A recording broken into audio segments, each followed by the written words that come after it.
Hello friends, +2 ബയോളജിയിലെ sexual reproduction in flowering plants എന്ന ചാപ്റ്ററിലെ രണ്ടാമത്തെ ലെക്ചറാണ് ഇന്ന്. ആദ്യത്തെ ലെക്ചറിൽ നമ്മൾ പ്ലാന്റ്സിൻ്റെ റീപ്രൊഡക്റ്റീവ് പാർട്ടായിട്ടുള്ള ഫ്ലവറിനെ കുറിച്ചും ഫ്ലവറിലെ വ്യത്യസ്ത ഓർഗൻസിനെ കുറിച്ചും അല്ലെങ്കിൽ പാർട്സിനെ കുറിച്ചും അതുപോലെ മൈക്രോസ്പോറോജെനസിസ് എന്ന് പറയുന്ന വളരെ പ്രധാനപ്പെട്ട ഒരു പ്രോസസ്സിനെ കുറിച്ച് നമ്മൾ മനസ്സിലാക്കി. ആന്തറിൻ്റെ സ്ട്രക്ചർ നമ്മൾ കണ്ടു. മൈക്രോസ്പൊറാഞ്ചിയത്തിൻ്റെ ഉള്ളിലേക്ക് പോയി ആർക്കിസ്പോറിയൽ സെല്ലിൻ്റെ ഡിവിഷൻ നടക്കുന്നതും അതുപോലെ ആന്തറിൻ്റെ വാൾ ലേയേഴ്സ് ഫോം ചെയ്യുന്നതും ഒക്കെ നമ്മൾ കണ്ടു അല്ലേ. അതുമായി ബന്ധപ്പെട്ട് 2 ക്വസ്റ്റ്യൻസ് ഞാൻ നിങ്ങളോട് ചോദിക്കാം. നിങ്ങളതിൻ്റെ ആൻസേഴ്സ് കമൻ്റ് ചെയ്യണം. ഓക്കെ, ഒന്നാമത്തേത്, ഒരു ആന്തറിൻ്റെ ഉള്ളിൽ എത്ര മൈക്രോസ്പൊറാഞ്ചിയം ഉണ്ടാവും?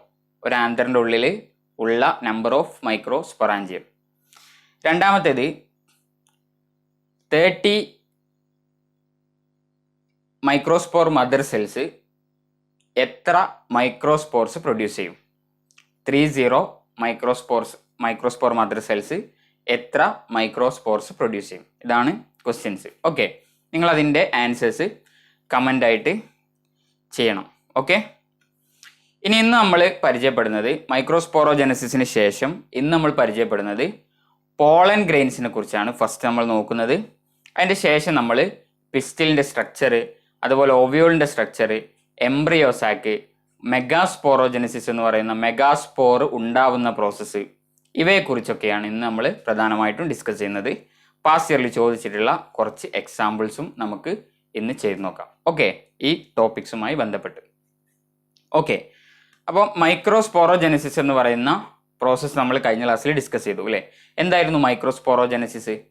മൈക്രോസ്പോറോജെനസിസ് എന്ന് പറയുമ്പോൾ മൈക്രോസ്പോർ മദർ സെല്ലിൽ നിന്നും മൈക്രോസ്പോർസ് പ്രൊഡ്യൂസ് ചെയ്യുന്ന മിയോസിസ് നടത്തിയിട്ട് പ്രൊഡ്യൂസ് ചെയ്യുന്ന പ്രോസസ്സാണ് മൈക്രോസ്പോറോജെനസിസ്. അവിടെ നമുക്ക് അവസാനമായിട്ട് കിട്ടിയിട്ടുള്ളത് പോളൻ ഗ്രെയിൻസ് ആണ് അല്ലേ. പോളൻ ഗ്രെയിൻസ് ആണ് മെയിൽ ഗമേറ്റോഫൈറ്റ് എന്ന പേരിൽ അറിയപ്പെടുന്നത്. പോളൻ ഗ്രെയിൻസിൻ്റെ സ്ട്രക്ചറാണ് ഇന്ന് നമ്മൾ നോക്കുന്നത്. Pollen grains are covered with sporoderm. ഇതൊരു പോളൻ ഗ്രെയിൻ ആണ്. പോളൻ ഗ്രെയിനിൻ്റെ സ്ട്രക്ചറാണ്. പോളൻ ഗ്രെയിനിൻ്റെ ഏറ്റവും പുറമേയുള്ള ഈ ഒരു ഭാഗത്തെ കവറിങ്ങിനെയാണ് നമ്മൾ സ്പോറോഡേം എന്ന് പറയുന്നത്. പോളൻ ഗ്രെയിനിൻ്റെ ഏറ്റവും പുറമേയുള്ള കവറിങ് ആണെന്ത്? സ്പോറോഡേം. സ്പോറോഡേമിൽ പ്രധാനമായി 2 ലെയേഴ്സ് ആണുള്ളത്. ഏറ്റവും പുറമേയുള്ള ഈ തിക്ക് ബ്രൗൺ കളറിൽ കാണപ്പെടുന്ന ഈ ഒരു ഭാഗം അല്ലേ, അതിന് നമ്മൾ എക്സൈൻ എന്നാണ് പറയുന്നത്. Outer exine. It is composed of sporopollenin. Sporopollenin എന്ന് പറയുന്ന ഹാർഡായിട്ടുള്ള ടഫായിട്ടുള്ള എന്താണ് സബ്സ്റ്റൻസിനെ പ്രൊഡ്യൂസ് ചെയ്യുന്നത് ടപ്പീറ്റൽ സെൽസ് ആണ് എന്ന് നമ്മൾ പറഞ്ഞിരുന്നു. അപ്പോൾ ആ സ്പോറോപൊള്ളനിൻ ഉപയോഗിച്ചിട്ട് ഉണ്ടാക്കിയിട്ടുള്ളതാണ് ഏറ്റവും പുറമേയുള്ള ഭാഗം.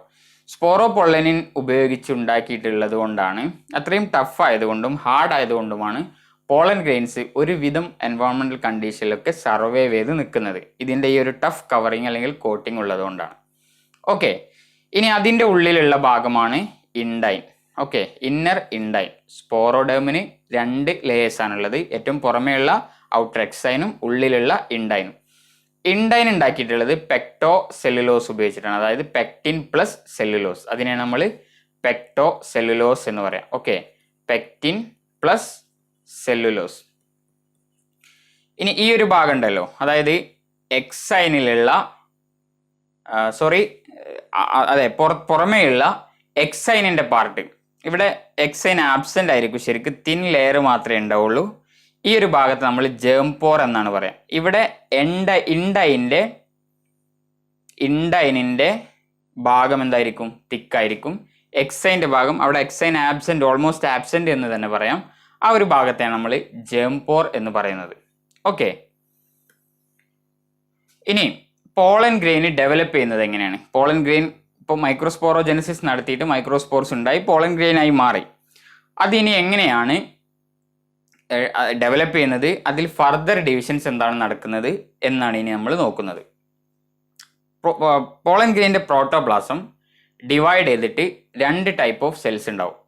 ഒന്നാമത്തെ സെല്ല് ജനറേറ്റീവ് സെൽ എന്നാണ് നമ്മൾ പറയാം, സ്മോൾ ജനറേറ്റീവ് സെല്ല്.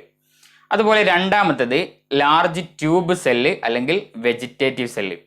അപ്പോൾ പോളൻ ഗ്രെയിനിൻ്റെ ഉള്ളിലുള്ള പ്രോട്ടോപ്ലാസം ഡിവൈഡ് ചെയ്തിട്ട് 2 ടൈപ്പ് ഓഫ് സെൽസ് ആണ് നമുക്ക് തരുന്നത്. ഒന്നാമത്തേത് ഏതാണ്? Generative cell. രണ്ടാമത്തേത് വെജിറ്റേറ്റീവ് സെല്ല്. ഓക്കെ, വെജിറ്റേറ്റീവ് സെല്ലിന് നമ്മൾ ട്യൂബ് സെല്ല് എന്നും പറയുന്നുണ്ട്. ഈ ജനറേറ്റീവ് സെല്ലിൻ്റെ ഉള്ളിലാണ് മെയിൽ ഗമേറ്റ്സ് ഉണ്ടാകുന്നത്. ജനറേറ്റീവ് സെല്ലിൻ്റെ ഡിവിഷൻ നടന്നിട്ടാണ്, അതിൻ്റെ ന്യൂക്ലിയസിൻ്റെ ഡിവിഷൻ നടന്നിട്ടാണ് എന്തുണ്ടാകുന്നത്? 2 മെയിൽ ഗമേറ്റ്സ് ഉണ്ടാകുന്നത്. They have small generative cell has dense cytoplasm and a nucleus. Okay, nucleus ഉണ്ട്, അതുപോലെ തന്നെ ഡെൻസ് സൈറ്റോപ്ലാസം ഉണ്ട്. ഇനി ലാർജ് ട്യൂബ് സെൽ എന്ന് പറയുന്നത് it is having abundant food reserve and A large irregularly shaped nucleus.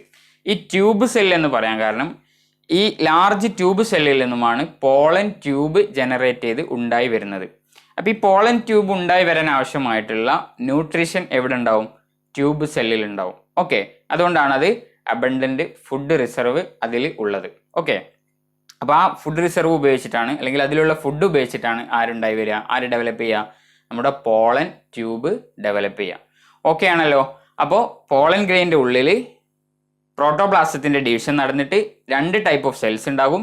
ഒന്ന് generative സെല്ലും അതുപോലെ മറ്റൊന്ന് വെജിറ്റേറ്റീവ് സെൽ അല്ലെങ്കിൽ ട്യൂബ് സെല്ലും.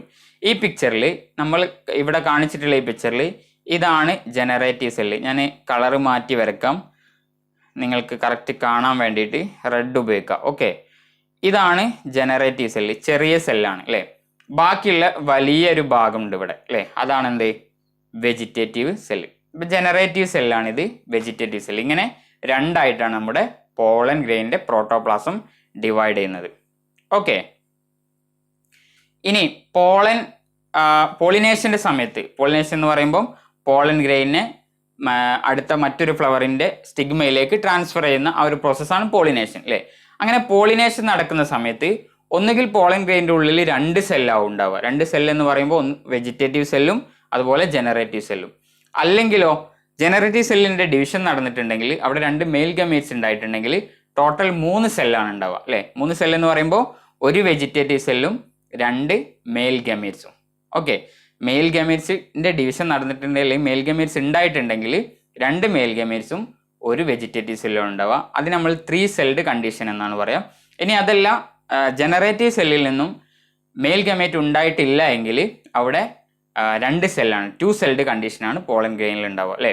At the time of pollination the pollen grain is either 2 celled, അതായത് tube cell plus generative cell, or 3 celled, tube സെല്ലും പിന്നെ 2 mail ഗമേറ്റും. Okay, generative സെല്ലിൽ നിന്നുമാണല്ലോ മെയിൽ ഗമേറ്റ് ഉണ്ടായി വരുന്നത്. ഓക്കെ, ഇനി ജേം പോർ എന്ന് പറയുന്നത് എന്താണ്? In some parts of the pollen surface exine is thin or absent. ചില ഭാഗങ്ങളിൽ ഇവിടെ അതാ കാണിച്ചിട്ടുണ്ട്, ഇവിടെ എക്സൈൻ ഒന്നുകിൽ തിന്നായിരിക്കും അല്ലെങ്കിൽ ആബ്സെന്റ് ആയിരിക്കും. പോളൻ ഗ്രെയിനിൻ്റെ സർഫസിൽ ചില ഭാഗങ്ങളിൽ എക്സൈൻ വളരെ തിൻ ലെയർ ആയിരിക്കും ഫോം ചെയ്യുക, അതല്ലെങ്കിൽ അവിടെ ആബ്സെന്റ് ആയിരിക്കും. അത്തരം പാർട്സിനെയാണ് നമ്മൾ ജേം പോർസ് എന്ന് പറയുന്നത്. They are called as germ pores or germinal furrows. Okay, germinal furrows. At these points intine may be thick or callose deposition happens. ഇത്തരം സ്ഥലങ്ങളിൽ, അതായത് എക്സൈന് ആബ്സെന്റ് ആയിട്ടുള്ള അല്ലെങ്കിൽ എക്സൈൻ തിൻ ലെയർ ഫോം ചെയ്യുന്ന ഈ ജേം പോർ എന്ന് പറയുന്ന സ്ഥലത്ത് ഇൻഡൈൻ എന്തായിരിക്കും? തിക്കായിരിക്കും. Intine may be thick or callose deposition happens. നമ്മൾ മൈക്രോസ്പോർ മദർ സെല്ലിൻ്റെ കേസിൽ പറഞ്ഞതുപോലെ കാലോസിൻ്റെ ഡെപ്പോസിഷൻ ഈ ഒരു ഭാഗത്ത് ഉണ്ടാവും. ഓക്കെ, അപ്പോൾ ഇതാണ് ജേം പോർ. ജേം പോർ എന്നും പറയാം, അല്ലെങ്കിൽ ജെർമിനൽ ഫറോ എന്നും പറയാം. Pollen grains are usually with 3 germ pores. 3 germ pores ഉള്ള പോളൻ ഗ്രെയിൻസ് നമ്മൾ ട്രൈകോൾപേറ്റ് പോളൻ ഗ്രെയിൻസ് എന്ന് പറയും. അതുപോലെ ഒറ്റ ജെർമിനൽ ഫറോ മാത്രമാണുള്ളതെങ്കിൽ അത്തരം പോളൻ ഗ്രെയിൻസ് നമ്മൾ മോണോ കോൾപേറ്റ് എന്നാണ് പറയുന്നത്. ട്രൈകോൾപേറ്റ് പോളൻ ഗ്രെയിൻസ് ഉള്ളത് ഡൈക്കോട്സിലാണ്. അതുപോലെ മോണോ കോൾപേറ്റ് പോളൻ ഗ്രെയിൻസ് കാണപ്പെടുന്നത് മോണോ കോട്സിലാണ്. Okay, ready. ഇനി അടുത്തതാണ് പോളൻ അലർജി. പോളൻ ഒരുപാട് പ്രൊഡ്യൂസ് ചെയ്യുന്ന പ്ലാന്റ്സ് ഉണ്ട് അല്ലേ. പാരത്തീനിയം ഓർ ക്യാരറ്റ് ഗ്രാസ് നമ്മൾ NCERT മെൻഷൻ ചെയ്തിട്ടുള്ള ഒരു സംഭവമാണ്. അതായത് ക്യാരറ്റ് ഗ്രാസ് എന്ന് പറയുന്ന പ്ലാന്റ് ഇമ്പോർട്ടഡ് വീറ്റിൻ്റെ കൂടെ, നമ്മൾ ഇങ്ങോട്ട് ഇറക്കുമതി ചെയ്ത വീറ്റിൻ്റെ കൂടെ has become ubiquitous in occurrence and causes pollen allergy. ഇത് ഒരുപാട് ഇന്ത്യയിലേക്ക് ഫോറിനറായിട്ട് വന്നതാണ്. അങ്ങനെ വന്ന് ഇവിടെ ആകെ ഗ്രോ ചെയ്ത് മൾട്ടിപ്ലൈ ചെയ്തു മാറി ഭയങ്കരമായിട്ട് അത് മൾട്ടിപ്ലൈ ചെയ്തു. എന്നിട്ട് ഇവൻ എന്ത് ചെയ്യുന്നുണ്ട്, പോളൻ അലർജി കോസ് ചെയ്യുന്നുണ്ട്. അതായത് ഏറ്റവും കൂടുതൽ പോളൻ അലർജി ഉണ്ടാകുന്ന ഒരു കണ്ടാമിനൻ്റ് ആണ് എന്ത്, ക്യാരറ്റ് ഗ്രാസ് എന്ന പേരിൽ അറിയപ്പെടുന്ന പ്ലാന്റ് അല്ലേ. ഓക്കെ, ഇത് NCERT-ൽ മെൻഷൻ ചെയ്തതാണ്, ശ്രദ്ധിക്കണം, ചോദിക്കാൻ സാധ്യതയുണ്ട്. ഓക്കെ, ഇനി പോളൻ വയബിലിറ്റി എന്ന് പറഞ്ഞാൽ എന്താണ്? The duration for which pollen grains retain the ability to germinate. Germinate ചെയ്യാൻ കഴിവ് നിലനിർത്തുന്ന പോളനെയാണ് നമ്മൾ വയബിൾ ആയിട്ടുള്ള പോളൻ എന്ന് പറയുക. വയബിലിറ്റി എന്ന് പറഞ്ഞാൽ it is the ability to the duration for which pollen grains retain the ability to germinate അല്ലേ. ജെർമിനേറ്റ് ചെയ്യാനുള്ള കഴിവ് നിലനിർത്തുന്ന ആ ഒരു സമയത്തെയാണ് നമ്മൾ പോളൻ വയബിലിറ്റി എന്ന് പറയുക. ചില പോളൻ ഗ്രെയിൻസ് കുറഞ്ഞ സമയം മാത്രമേ വയബിളായി നിൽക്കുള്ളൂ, അത് കഴിഞ്ഞ് കഴിഞ്ഞാൽ പിന്നെ അവരെന്ത് ചെയ്യില്ല, ജെർമിനേറ്റ് ചെയ്യില്ല. അതേസമയത്ത് മറ്റു ചില പോളൻ ഗ്രെയിൻസ് ഒരുപാട് കാലം ജെർമിനേറ്റ് ചെയ്യാനുള്ള കഴിവ് നിലനിർത്തും. It is about 30 minutes in cereals like wheat and paddy. നെല്ല് പോലെ അതുപോലെ ഗോതമ്പ് പോലത്തെ സംഭവങ്ങളിലൊക്കെ 30 minutes മാത്രമേ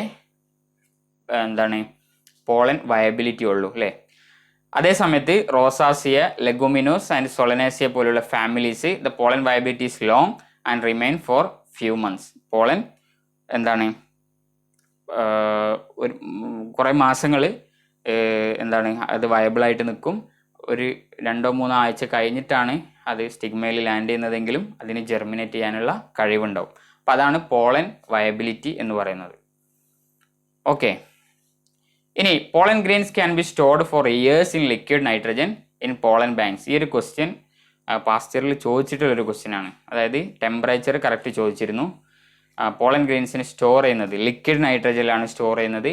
-196 ഡിഗ്രി സെൽഷ്യസിലാണ് നമ്മൾ സ്റ്റോർ ചെയ്യുന്നത്.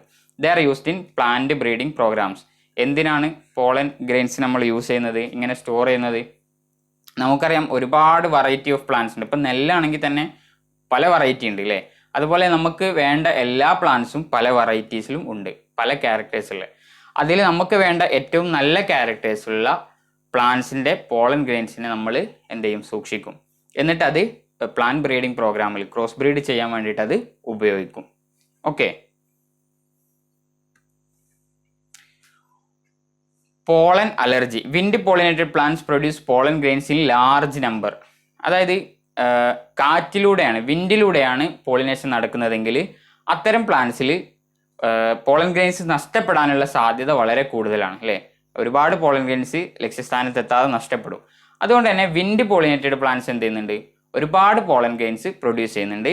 The remain suspended in air and enter respiratory tract. അവർ എയറിലൂടെ പോകുന്നതായതുകൊണ്ട് തന്നെ വെയിറ്റ് ഇല്ലാത്ത സംഭവങ്ങളായിരിക്കും. അപ്പോൾ എയറിൽ ഉണ്ടാവും. ആ എയറിൽ നിന്നും നമ്മുടെ റെസ്പിറേറ്ററി ട്രാക്റ്റിൽ എത്തിയിട്ട് നമുക്ക് പല അസുഖങ്ങളും റെസ്പിറേറ്ററി ട്രാക്റ്റുമായി ബന്ധപ്പെട്ട പല അസുഖങ്ങളും ഉണ്ടാകും. ഉദാഹരണത്തിന് റൈനൈറ്റിസ്, ആസ്മ, അതുപോലെ ബ്രോങ്കൈറ്റിസ് പോലത്തെ അസുഖങ്ങൾക്ക് അവർ കാരണമാകുന്നുണ്ട് പോളൻ ഗ്രെയിൻസ്.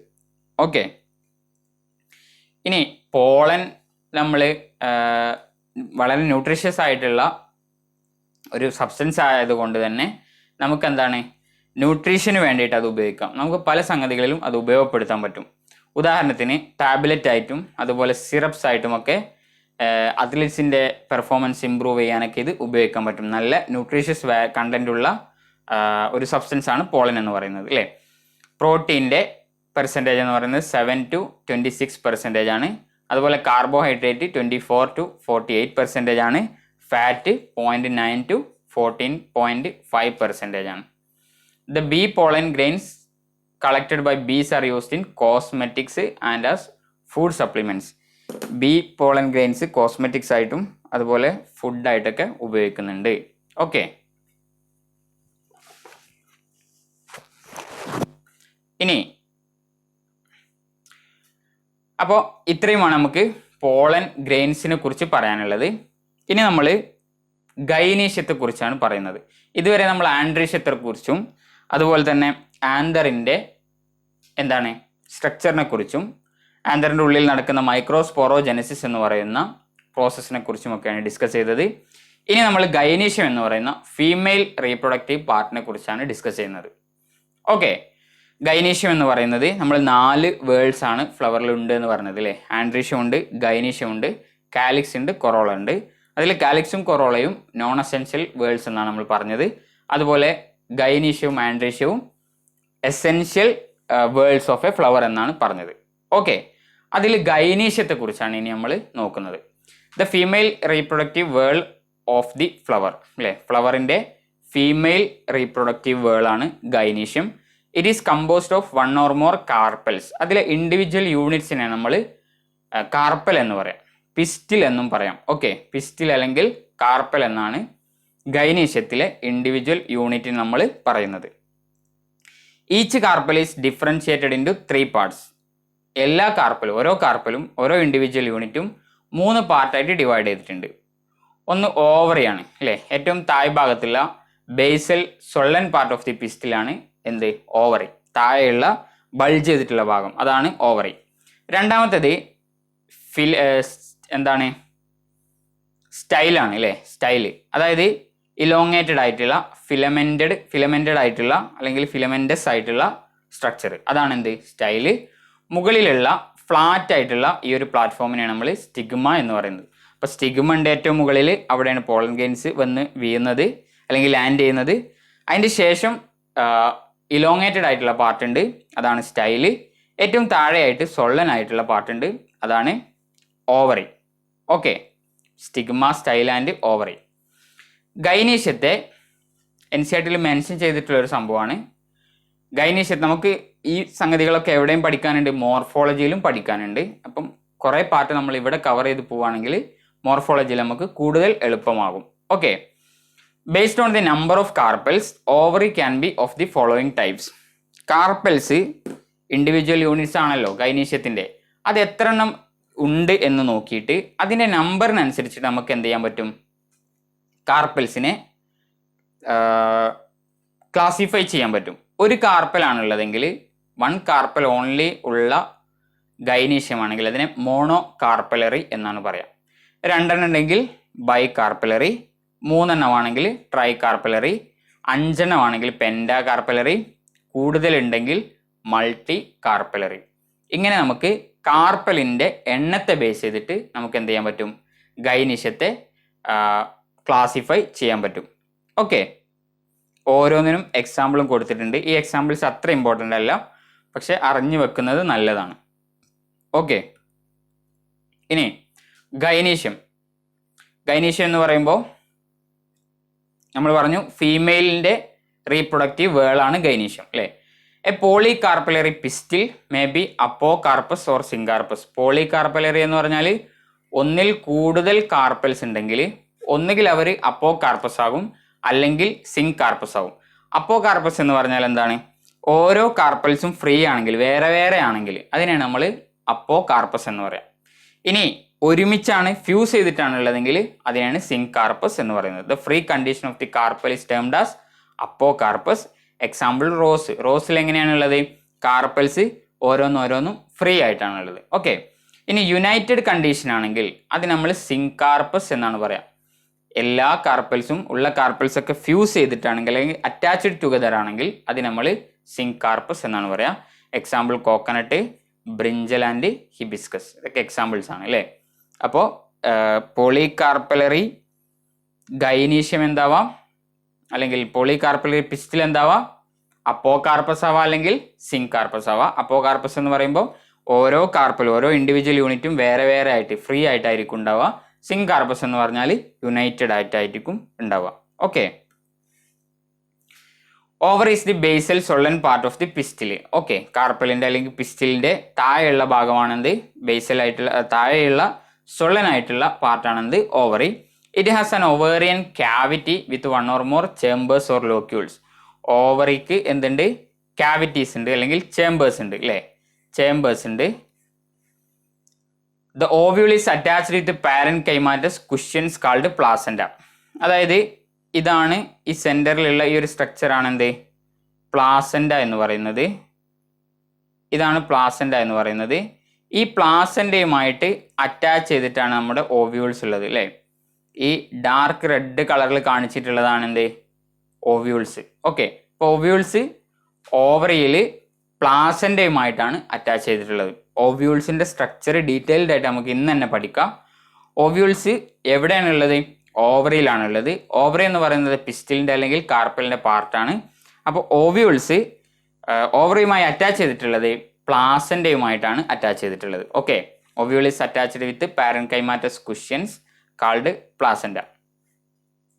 ഇനി ഒരു ഗൈനീഷ്യത്തിൽ അല്ലെങ്കിൽ ഒരു ഓവറിൻ്റെ ഉള്ളിൽ ചിലപ്പോൾ ഒരു ഓവ്യൂൾ ആയിരിക്കും ഉണ്ടാവുക, അല്ലെങ്കിൽ കൂടുതൽ ഓവ്യൂൾസ് ഉണ്ടാവും. Okay, an ovary may have one ovule. Examples wheat, paddy and mango. അതല്ലെങ്കിൽ കൂടുതൽ ഓവ്യൂൾസ് ഉണ്ടാവും അല്ലേ. പപ്പായ, വാട്ടർമെലൺ, ഓർക്കിഡ്സ് ഒക്കെ എന്താണ്, ഒന്നിൽ കൂടുതൽ ഓവ്യൂൾസ് ഉള്ള ഓവറിക്ക് എക്സാമ്പിൾസ് ആണ്. റെഡി? ഇനി ഓവ്യൂളിൻ്റെ സ്ട്രക്ചറാണ് നമ്മൾ ഇനി നോക്കുന്നത്. വളരെ പ്രധാനപ്പെട്ട, അല്ലെങ്കിൽ നമുക്ക് ഡബിൾ ഫെർട്ടിലൈസേഷനൊക്കെ മനസ്സിലാക്കണമെങ്കിൽ ഈ ഒരു പാർട്ട് നമ്മൾ കറക്റ്റായിട്ട് പഠിക്കണം. ഓക്കെ, അതുകൊണ്ട് ശ്രദ്ധിച്ച് മനസ്സിലാക്കുക. ഓവ്യൂളിൻ്റെ അല്ലെങ്കിൽ മെഗാസ്പൊറാഞ്ചിയത്തിൻ്റെ സ്ട്രക്ചറാണ് ഇനി നമ്മൾ പറയുന്നത്. Ovule occurs inside ovary. Ovule ഉണ്ടാകുന്നത് ഓവറിയുടെ ഉള്ളിലാണെന്ന് നമ്മൾ പറഞ്ഞു അല്ലേ. And is attached to placenta by means of stalk called funicle. അതായത് ഇതിപ്പം ഓവറിയാണെന്ന് സങ്കല്പിക്കുക. ഓവറിൽ ഇത് പ്ലാസൻ്റയാണ്. പ്ലാസൻ്റയുമായിട്ട് അറ്റാച്ച് ചെയ്തിട്ടാണല്ലോ ഓവ്യൂൾ കാണപ്പെടുന്നത്. ഈ അറ്റാച്ച് ചെയ്യുന്ന ഈ ഭാഗം, ആ സ്റ്റോക്കിനെയാണ് നമ്മൾ ഫ്യൂണിക്കുലസ് എന്ന് പറയുക. അപ്പോൾ ഇതാണ് ഫ്യൂണിക്കുലസ് അല്ലേ. ഇവിടെ പ്ലാസൻ്റ ഉണ്ട്, പ്ലാസൻ്റയുമായിട്ട് ഓവ്യൂൾ അറ്റാച്ച് ചെയ്തിട്ടാണ് കാണപ്പെടുന്നത്. അപ്പോൾ ഈ പ്ലാസൻ്റയുമായി അറ്റാച്ച് ചെയ്യുന്ന ഈ ഒരു സ്റ്റോക്കിനെയാണ് നമ്മൾ ഫ്യൂണിക്കുലസ് എന്ന് പറയുന്നത്. Ready? It fuses with ovule at the point known as ഹൈലം. അതായത് ഈ ഫ്യൂണിക്കുലസ് എന്ന് പറയുന്ന ഈ സ്റ്റോക്ക് നമ്മുടെ ഓവ്യൂളുമായിട്ട് അറ്റാച്ച് ചെയ്യുന്ന ഭാഗത്തെയാണ് ഹൈലം എന്ന് പറയുക. അപ്പോൾ ഈ ഒരു പാർട്ടാണ് ഹൈലം അല്ലേ. ഹൈലം എന്ന് പറഞ്ഞാൽ എന്താണ്? ഫ്യൂണിക്കുലസ് അറ്റാച്ചസ് അല്ലെങ്കിൽ fuses with ovule at the point known as ഹൈലം. ഇനി ഈ പിക്ചറിൽ തന്നെ ഉള്ളത് വേറെ ആരൊക്കെയാന്ന് നോക്കാം നമുക്ക്. ഇതിൻ്റെ പുറമേയുള്ള കോട്ടിംഗ് ഉണ്ട്, 2 കോട്ടിംഗ് ഉണ്ട് അല്ലേ. അതിനെ ഇൻഡഗുമെൻസ് എന്നാണ് നമ്മൾ പറയുന്നത്. ഓവ്യൂളിൻ്റെ ഏറ്റവും പുറത്തുള്ള കോട്ടിങ്ങിനെയാണ് നമ്മൾ ഇൻഡഗുമെൻസ് എന്ന് പറയാം. ഇനി ഇൻഡഗുമെൻസിൻ്റെ ഉള്ളിലുള്ള ഈ ഒരു പാരൻകൈമാറ്റസ് ടിഷ്യൂവിനെയാണ് നമ്മൾ എന്തെന്ന് പറയാം? ന്യൂസെല്ലസ് എന്ന് പറയാം. ന്യൂസെല്ലസിൻ്റെ ഇതിപ്പോൾ ഒരു അനാട്രോപ്പസ് ഓവ്യൂളാണ്. അനാട്രോപ്പസ് എന്ന് പറഞ്ഞാൽ ഈ രീതിയിൽ നിൽക്കുന്നത്, അതായത് മൈക്രോപൈൽ എൻഡ് താഴേക്കും ചലാസൽ എൻഡ് മുകളിലേക്കുമായിട്ട് നിൽക്കുന്ന ഈ രൂപത്തിൽ നിൽക്കുന്ന ഓവ്യൂളാണ് ഇവിടെ കാണിച്ചിട്ടുള്ളത്. ഓവ്യൂളിന് പല ടൈപ്പ് സ്ട്രക്ചറും ഉണ്ട്. അതിൽപ്പെട്ട ഒരു സ്ട്രക്ചർ മാത്രമാണ് എന്ത്? അനാട്രോപ്പസ് ഓവ്യൂൾ. അപ്പോൾ ആൻജിയോസ്പേംസിൽ സാധാരണ കാണപ്പെടുന്നത് അനാട്രോപ്പസ് ഓവ്യൂളാണ്. അനാട്രോപ്പസ് ഓവ്യൂളിൻ്റെ പാർട്സ് ആണ് ഇപ്പോൾ നമ്മൾ പറയുന്നത്. അതിൽ ന്യൂസെല്ലസിൻ്റെ താഴ്ഭാഗത്ത്, അതായത് മൈക്രോപൈലാർ എൻഡിലാണ് നമ്മുടെ എംബ്രിയോസാക്ക് കാണപ്പെടുന്നത്. എന്താണ് മൈക്രോപൈലാർ എൻഡ്? ഇവിടെ ഞാൻ പറഞ്ഞു ഇൻഡഗുമെൻസ് ഉണ്ട് എന്ന് പറഞ്ഞു അല്ലേ. ഓവ്യൂൾസിൻ്റെ പുറത്തുള്ള കോട്ടിങ്ങിനാണ് നമ്മൾ ഇൻഡഗുമെൻസ് എന്ന് പറയാം. അപ്പോൾ ഇൻഡഗുമെൻസ് ഇവിടെ നിന്ന് ഇങ്ങനെ വന്നിട്ട് എന്താണ്, താഴ്ഭാഗം വരെ ഉണ്ട് അല്ലേ. ഈ ഒരു ഭാഗത്ത് ഇൻഡഗുമെൻസ് ഇല്ല അല്ലേ. അപ്പോൾ ഈ ഒരു ഭാഗത്ത് മാത്രമില്ല, അല്ലാത്ത എല്ലാ ഭാഗത്തും ന്യൂസെല്ലസിനെ കവർ ചെയ്തിട്ട് ഓവ്യൂളിൽ എന്തുണ്ട്? ഇൻഡഗുമെൻസ് ഉണ്ട്. അപ്പോൾ ഈ ഇൻഡഗുമെൻസ് ഇല്ലാത്ത ഹോളുള്ള ആ ഒരു ഭാഗത്തെയാണ് നമ്മൾ മൈക്രോപൈൽ എന്ന് പറയാം. കറക്റ്റ് ആണല്ലോ. എന്താണ്? അതായത് ന്യൂസെല്ലസിനെ കവർ ചെയ്തിട്ട് ഇൻഡഗുമെൻസ് ഉണ്ട്. ഇൻഡഗുമെൻസ് ന്യൂസെല്ലസിനെ ഫുള്ളായിട്ട് കവർ ചെയ്യുന്നുണ്ട്. ഇൻഡഗുമെൻസ് ഇല്ലാത്ത ഓവ്യൂളിൻ്റെ ഭാഗത്തെയാണ് നമ്മൾ അതൊരു ഹോള് പോലെയാണ് മൈക്രോപൈലർ ഹോൾ എന്ന് പറയാം, അല്ലെങ്കിൽ മൈക്രോപൈൽ എന്ന് പറയാം. ഈ മൈക്രോപൈലിൻ്റെ നേരെ ഓപ്പോസിറ്റ് ആയിട്ടുള്ള ഈ ഭാഗത്തെയാണ് നമ്മൾ ചലാസ എന്ന് പറയുന്നത്. ഓക്കെ, മൈക്രോപൈൽ എന്ന് പറയുന്നത് ഇൻഡഗുമെന്റ് ആബ്സെന്റ് ആയിട്ടുള്ള ഭാഗമാണ്. അതിൻ്റെ നേരെ ഓപ്പോസിറ്റ് ആയിട്ടുള്ള ഭാഗത്തെയാണ് നമ്മൾ ചലാസ എന്ന് പറയുക. ഇതിപ്പോൾ അനാട്രോപ്പസ് ഓവ്യൂൾ ആയതുകൊണ്ടാണ് ഇങ്ങനെ. ഇനി നമ്മൾ ചില ടെക്സ്റ്റ് ബുക്കിലൊക്കെ നോക്കുമ്പോൾ നേരെ ഓപ്പോസിറ്റ് ആയിട്ടായിരിക്കും പിക്ചർ ഉണ്ടാവുക. അതായത് ഇങ്ങനെ നേരെയുള്ള ഒരു ഓവ്യൂളാണ് നമുക്ക് കാണിക്കുക. ഓക്കെ, ഇത് നമ്മൾ ഓർത്തോട്രോപ്പസ് ഓവ്യൂൾ എന്ന് പറയാം. അപ്പോൾ ഇതിൽ മൈക്രോപൈൽ എവിടെ ആയിരിക്കും? മൈക്രോപൈൽ ഇതിൽ ഇങ്ങനെ ആയിരിക്കും ഏകദേശം പിക്ചർ ഉണ്ടാവുക. ഇതായിരിക്കും മൈക്രോപൈൽ. ഓക്കെ, ഇത് ഓർത്തോട്രോപ്പസ് ഓവ്യൂളാണ്. ഓർത്തോട്രോപ്പസ് ഓവ്യൂൾ. ഓക്കെ, ഇതെന്താണ്? അനാട്രോപ്പസ് ഓവ്യൂൾ. അനാട്രോപ്പസ് ഓവ്യൂൾ. ക്ലിയർ ആണല്ലോ. അപ്പോൾ ഓർത്തോട്രോപ്പസ് ഓവ്യൂളും അനാട്രോപ്പസ് ഓവ്യൂളും തമ്മിലുള്ള വ്യത്യാസം അതാണ്. അപ്പോൾ ഇവിടെ ആണെങ്കിൽ ഇതാണല്ലോ മൈക്രോപൈല്, ഈ ഒരു ഭാഗത്തെയാണ് മൈക്രോപൈൽ എന്ന് പറയാം. അപ്പോൾ ഇതിൻ്റെ നേരെ ഓപ്പോസിറ്റ് ആയിട്ടുള്ള ഈ ഭാഗത്തെയാണ് നമ്മൾ ചലാസ എന്ന് പറയാം. ഓക്കെ, ഇതാണ് ചലാസ. റെഡി? അപ്പോൾ it fuses with ovule at point known as ഹൈലം.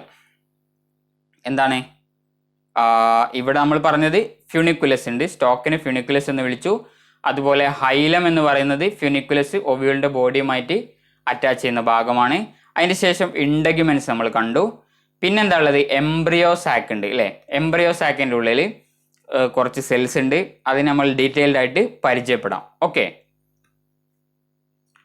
അപ്പോൾ ഇതാണ് കറക്റ്റ് ഒന്നുകൂടി സൂം ചെയ്തിട്ടുള്ള പിക്ചർ അല്ലേ? ഇവിടെ നമ്മൾ എന്തൊക്കെയാണ് പറഞ്ഞത്? ഇതാണ് ഫ്യൂണിക്കുലസ്, അതായത് പ്ലാസൻ്റയുമായിട്ട് അറ്റാച്ച് ചെയ്തിട്ടുള്ള ഭാഗം.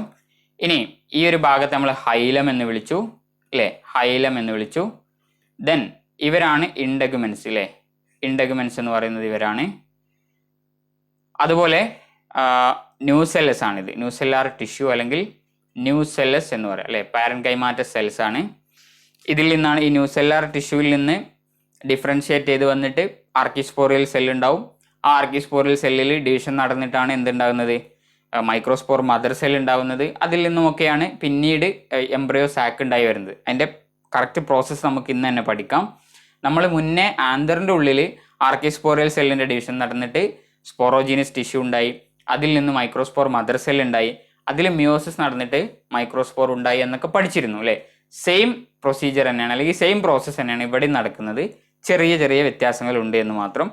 അപ്പോൾ ഏതായിരുന്നാലും ഈ ഒരു എംബ്രിയോ സാക്ക് ഉണ്ടായി വരുന്നത് ന്യൂസെല്ലസിൻ്റെ ഉള്ളിലുള്ള സെല്ലിൽ നിന്നുമാണ്. Okay, ovule is an integumented megasporangium. Integumented megasporangium എന്നാണ് നമ്മൾ ഓവ്യൂളിനെ പറയുന്നത്. ന്യൂസെല്ലാർ ടിഷ്യൂവിനെയാണ് നമ്മൾ മെഗാസ്പൊറാഞ്ചിയം എന്ന് പറയാം, ഓവ്യൂളിനെ ഇൻഡഗ്യുമെന്റഡ് മെഗാസ്പൊറാഞ്ചിയം എന്ന് പറയാം. And develops into seed after fertilisation. Ovule fertilisation കഴിഞ്ഞ് കഴിഞ്ഞാൽ ഓവ്യൂൾ എന്തായി മാറും? സീഡായി മാറും. And angiosperm ovule occurs inside the ovary. Okay, ovule ഓവറിൻ്റെ ഉള്ളിലാണ് ഉണ്ടാവുക അല്ലേ? പ്ലാസൻ്റയുമായിട്ട് കണക്ട് ചെയ്തിട്ട്. It is attached to a parenchymatous cushion called placenta. Placenta എന്ന് പറയുന്ന പാരൻകൈമാറ്റസ് കുഷ്യനുമായിട്ട് ഓവ്യൂള് അറ്റാച്ച് ചെയ്തിട്ടാണ് കാണപ്പെടുന്നത്.